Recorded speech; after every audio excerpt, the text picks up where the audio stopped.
We are always joined by the Arrowhead Astronomical Society, by New Orleans, AAS. He'll be talking about the star telescope, which is very cool. And then after, if you're interested in finding more out about the Arrowhead Astronomical Society. Now, at any time during the show, you'll over here. And yeah, that's about it. About yeah, that's it for me. So I'm going to hand it over to Eric. Thank you, Jessica.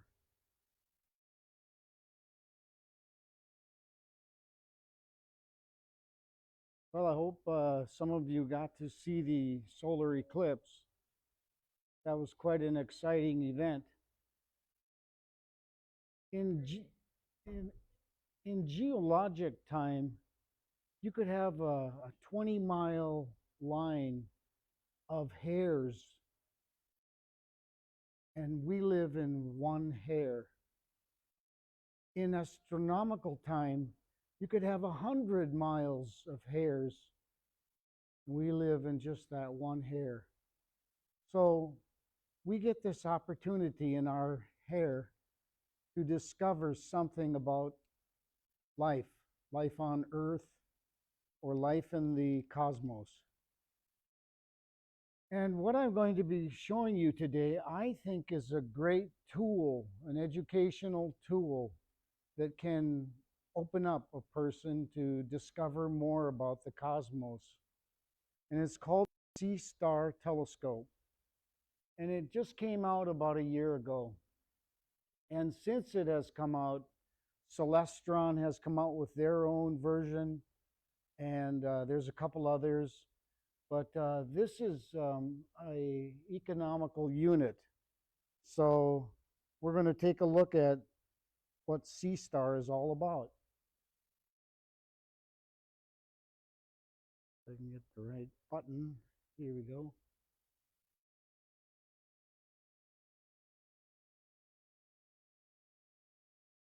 Oh, there we go. So I'm in this astronomy club, and over the years we have gone out into the public, brought telescopes with, and done presentations, talked about the cosmos. And it's kind of a struggle for people who have never looked through a telescope to come up and look into an eyepiece. And then when there's light polluted skies, it makes it a little challenging to see things through a telescope. But looking at planets is pretty easy, and the moon, of course. And we've been out in all kinds of weather, but you have to have clear skies. And in the city, the light pollution is always kind of a challenge. I know that even outside of the university, right outside out here, it's difficult to find the galaxy. With your naked eye, you can't really see it because there's too much light pollution. If you go out to the country, though, you can see that little fuzzball and zoom in on it. So sometimes it's rather difficult. Now, just for kicks, I thought I'd just show you that our astronomy club years ago did some space missions, and we built a lunar lander. And as you can see, this fellow here has his foot barefoot in lunar soil. And when will that happen? It'll happen someday. Someday somebody's going to pitch a tent on the moon and discover more about the moon, as humans love to explore. Our astronomy club has an area where we have a shed with large telescopes, and we have to clean that road, so we got to do a little bit of duty now and then. So here once again is the C-STAR telescope. I'll give you a sense of scale. In a minute you'll see something that shows its size. But here's the eyepiece, or the lens that is, and this tilts up and swivels. Now, it is quite affordable as far as imaging telescopes goes. You can buy a DSLR camera to do imaging with some kind of sophisticated guidance system. And there are some competitors to C-Star. But C-Star is about $500, brand new. And it is using a 3-lens system which focuses, and light comes down to this mirror, goes down to this mirror and bounces up to a sensor that can accumulate light. It can expose, for 20 minutes to make an object appear brighter so you can see it. So it's quite a sophisticated mechanism made in China by the company called ZWO. And it is using a 2-inch lens, 50 millimeter. It's rather slow, f5. And it has a computer on board that can hold up to 64 gigabytes. It has a Wi-Fi system, so it transmits to your phone. Only one person so far can man their phone and watch the image accumulate. But they're hoping that more people in the future will be able to drop in and see the image being created. Now here is a C-Star mounted on a tripod, and a telescope is sitting up on top the C-Star being used as guidance, because the mechanism for following deep space objects in the C-Star is quite good. Now, this probably isn't a good idea. It might damage the C-Star, but people are becoming very innovative. Here it is again from the backside. Here's the C-Star, and here is this tripod and a larger telescope up on top. Right here is a ZWO sensor, and light comes down the telescope into this region and is accumulated into an image. And they are more sensitive for the higher price. Now here is a imaging telescope, a larger refractor, and here is a plate solving guidance system. Here is a CCD imaging sensor, and some sophisticated tracking mechanism. And you can kind of take these components. Here is the tracking mechanism and focuser, and here is the sensor. Here is the refractor. Here is a CCD imaging device. And you can take all these parts, and the C-Star has plate solving capability, which means it can look at the sky. It looks at patterns of stars, and it knows where it is, and it knows how to follow things, track. And it's simple to set up. You level it, push a button, and it's ready to go. It's very simple. So for instance, the Great Square of Pegasus over here, it would notice that, and it would figure out how to, where it is, and capability of tracking something. So it makes it pretty easy for the observer. And everything is sent to the phone, your smartphone, your iPhone. And you can do like lunar observing, look at planets, look at scenery, terrestrial. Maybe there's some birds in some location. You want to look at it with your sea star, or you can program in a nebula like M42 or M1, M31, M27. There's lots of little options, and you have some programming capability over the sea star, being able to work with it. And I'm not exactly sure where the image is developing, but I think it's on the phone here. So it really does a lot of functions. This is an interesting innovation. Oh, I wanted just to point out, let's see. You can see the size of it. Here's the man's head. It's about the same size, just to give you some sense of scale. Now it comes with a tripod, which has, about 2 foot lengths, legs, so it's very short.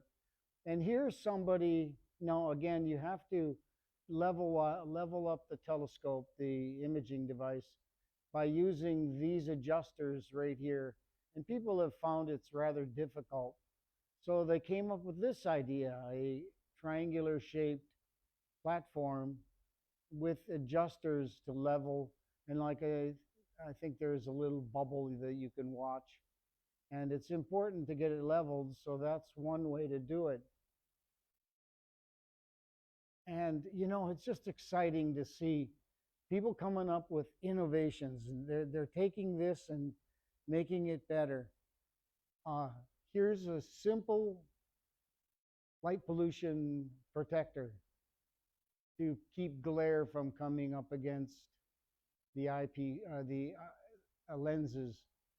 I think you can recognize what that is. Now here's another innovation. Here's the tripod, and somebody created this 3 knobs to level the platform here, which the sea star is mounted to. And these are actually for sale.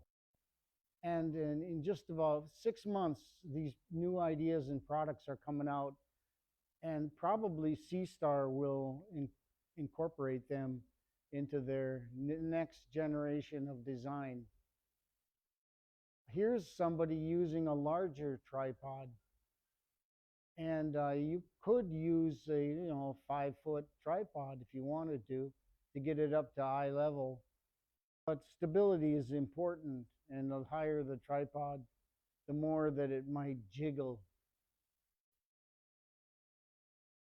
Now, in a city, a sea star works pretty darn good from what I've heard. It has some light pollution filters, and people have had success imaging deep sky objects. But if there's a street light over on the side, it might come into the lens and disturb things. So somebody came up with this idea, and it's not too easy to see it, but it's a rain barrel, and they cut it in half and used it as a protection from stray light. So here's again the sea star, here's the lens, here's an extra battery pack.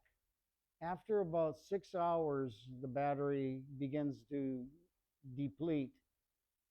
And people have been finding they can put an auxiliary battery pack in, and it'll keep working for 10 hours.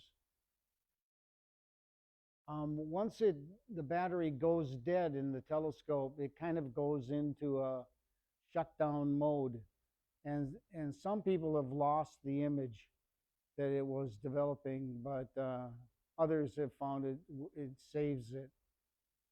So here's somebody took right outside of their window in their apartment.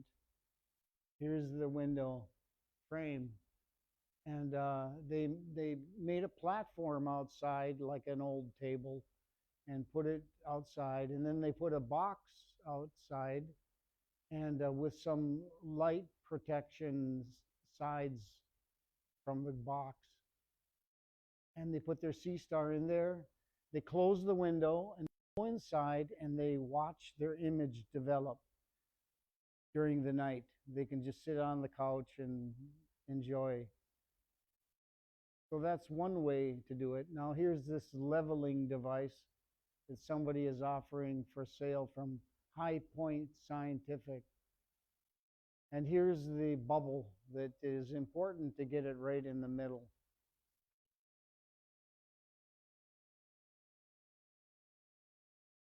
People are becoming very inventive, and they're making lens caps to put on the telescope, and they're trying different lenses, and there's some other devices too. I'll show you in just a minute. But this is the kind of image that can be found by using the sea star. This is the Orion Nebula, and it is the birthplace of stars. Right in this region here are little cocoons of new solar systems and the trapezium. And depending on the amount of time of the exposure, it can be brighter or fainter, but it's a fairly good image and readily obtained. And some people have had really good luck getting a very sharp image.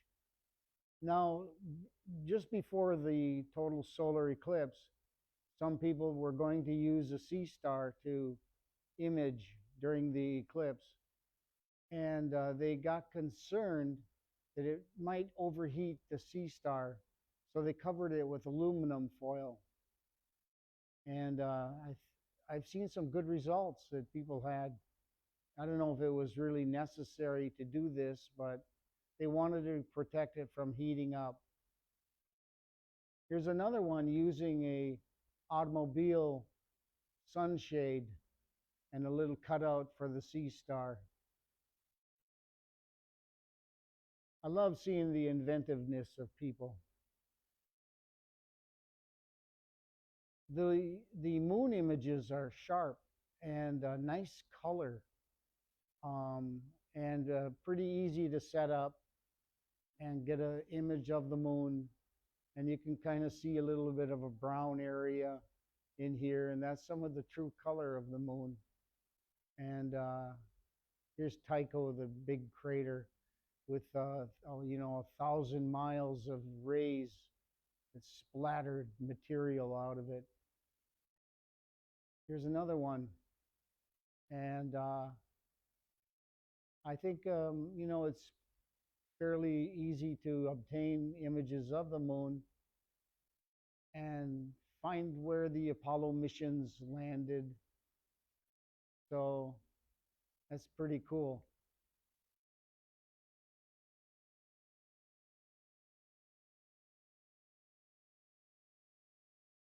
So here is some of the sun images. And you can see some sunspots. Now it's really a matter of using the paddle, the hand control, to tell the sea star to look at the sun. And you have to have a filter on the lens, on the end of the lens. But then you can see things like sunspots. And I'm not sure if it can see prominences. But here's one. Somebody actually imaged this with the sea star. But what's wrong with this image? There's something that is mysterious here. It's showing Saturn. And Saturn is, 1 billion miles way out into the solar system. So this is a little bit of AI, a little trickery going on here, a bit of a joke. But sea star does have the capability of taking sun images, and you can see here is the solar filter that covers the lens. and it would burn out the telescope if you aimed it at the sun without that. So that's very important.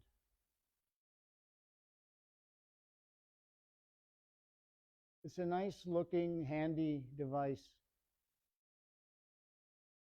And we're hoping that this summer, some of our club members will bring theirs and we'll go to the public and try it out and see how it works. Um, it's possible to download the image into your phone and then send it to Facebook and share it that way, or send it to a large screen TV so others can watch. It has the capability of being programmed to look at a comet. And this is the comet that was up near Jupiter during the solar eclipse a couple days ago. It's called 12P. Now, if you know what it's like to take a telescope and find a comet, it can be rather upsetting, star hopping and searching. With a go-to system, you can generally find things quite readily, but with the C-star, it finds it for you. And once again, it is plate solving. It's looking at star patterns and then being able to adjust and find things. A little bit more color in this one. And this one really shows the tail. You can see it reaching out quite a ways.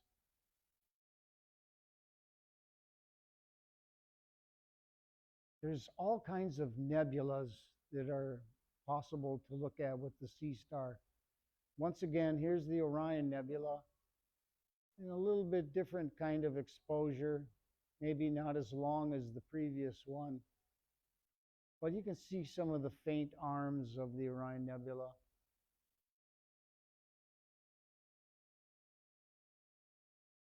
This one's called the Running Chicken Nebula.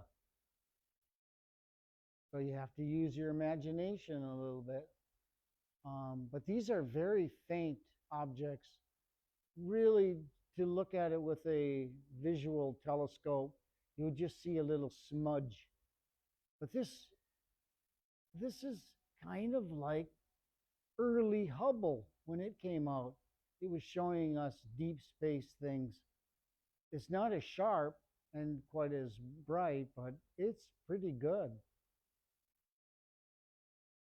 And for students, they can study these things and learn how nebulas develop and what they do. They generally are nurseries of solar systems and stars. Here's another one. I think this is called the Jellyfish Nebula. Jim, does it look familiar? Do you think it looks like the jellyfish? It's got this long body here. Here's a star. So little bits of detail show up. Sometimes you'll see distant galaxies. Now this is what our solar system is going to look like someday when the sun uses up all of its fuel. It'll become a planetary nebula. And this is M27. It's called the Dumbbell Nebula.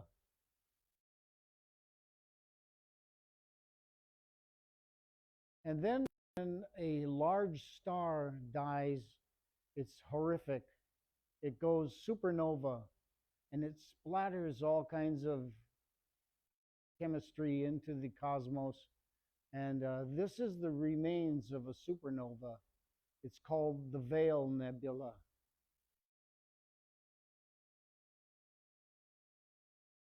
Now, astronomers have determined that there are 2 trillion other galaxies, and each galaxy has about 400 million or 400 billion stars, and each star has about 5 planets. So the numbers become truly astronomical, that there are planets out there with some kind of life form, but we don't have the technology yet to determine that. It's in the future yet. But this gives the public an advantage to look at things in deep space and maybe contemplate how to make it better and read what the chemical makeup of a galaxy is. And on the spiral arms, sometimes to see supernovas. This is M51, well, I think it is, a spiral galaxy with a bridge. Here's a easy galaxy system to see in the northern sky, M81, M82. And this is a beautiful spiral galaxy. This one is very irregular. There's something terribly wrong going on this galaxy. It has probably a black hole in the middle that is emitting information, blasting it out. Probably be a rough place to live. And you can see some distant galaxies off to the side. Some of them look elliptical, and others are more orderly spiral galaxies. Here's something faint right here. So the sea star has the capability of seeing deep space objects. These are about, oh, maybe 10, 12 light years away. 12 million light years away. I'm sorry, I got sidetracked there. It's not the best yet at looking at planets because planets are very small. When you think that the moon is half a degree in width and the Andromeda Galaxy is 3 degrees, these are only arc seconds across, so they're very small. But C-STAR is working on it, and some people have come up with some lenses that can see things a little bit better. And here we are looking at a star. And you might ask, now, why does it have these spikes? What does create that? It's this simple thing you put over the lens on the outside, made out of 2 pieces of wire and a little piece of plumbing pipe or something, even a toilet paper roll, cardboard. But this is the thing that will give those spikes. And if you don't want them, you don't put it on there. But some like to do that. Now, these are fascinating objects in space. Globular clusters. There's millions of stars in a globular cluster. And they really are a favorite to look through a telescope and see. But in light polluted skies, it gets kind of washed out. But it sounds like C-STAR does a very good job of showing them. And they're always popular for the public. So that's a great way for the public to learn about these objects. And they're mysterious. It really isn't fully resolved how they get where they are in the galaxy. They are kind of freeloaders. They're doing their own orbit, and they are compacted near the core of the galaxy. And other galaxies have them too. And these are some of the older stars too in the galaxy.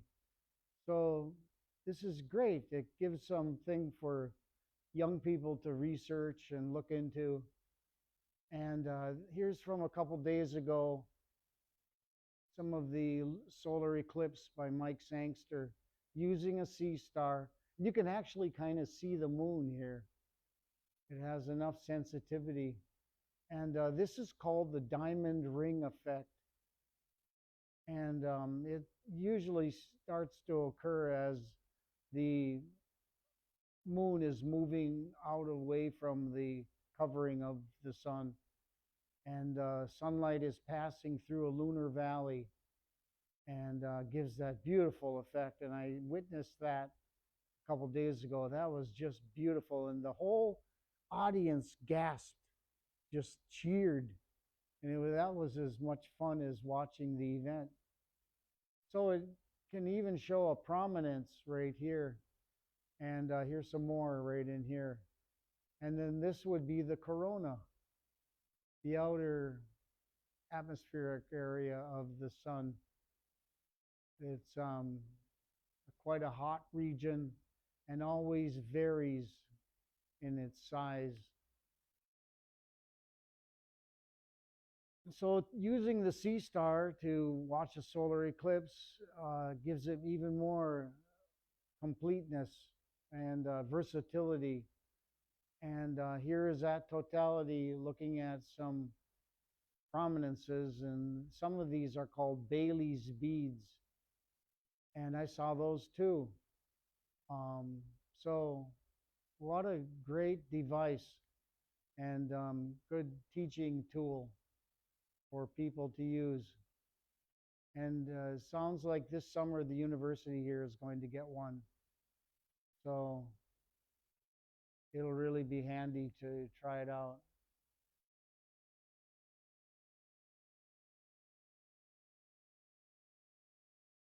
So sometimes galaxies have supernovas, and it's rather important to know when they occur and the early part of seeing them.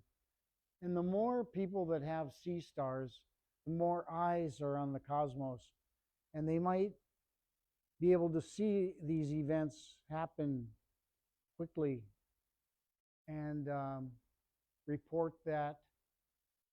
So that's a good thing too.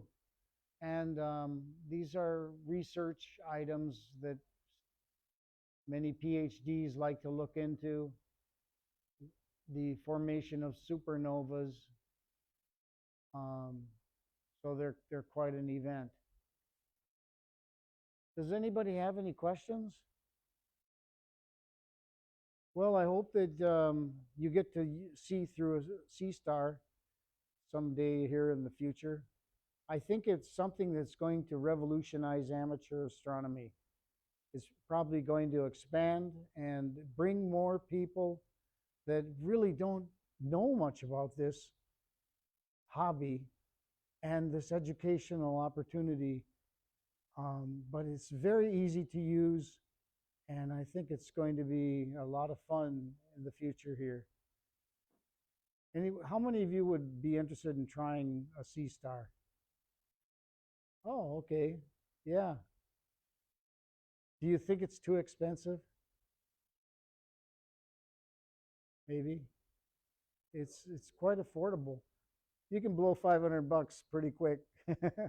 One spring break trip down to Florida, and that's something that can cost $500. Yeah, go ahead, Steve.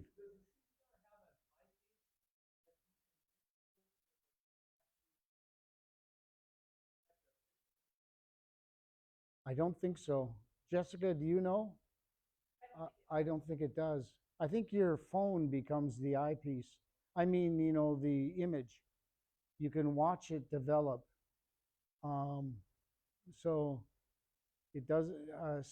Somebody mentioned one time that there's some kind of a portal on the side, and they thought that it had a little video camera in there, but I don't think it does, and I haven't used one yet. So, but I don't think it does have that. But you're using your phone to develop an image. Any other questions? Well, I hope you get to look through a sea star in the future. They're a pretty exciting new development, and it's going to probably expand. You'll probably see one and you'll know, oh, that's a sea star. So thank you very much. Appreciate it.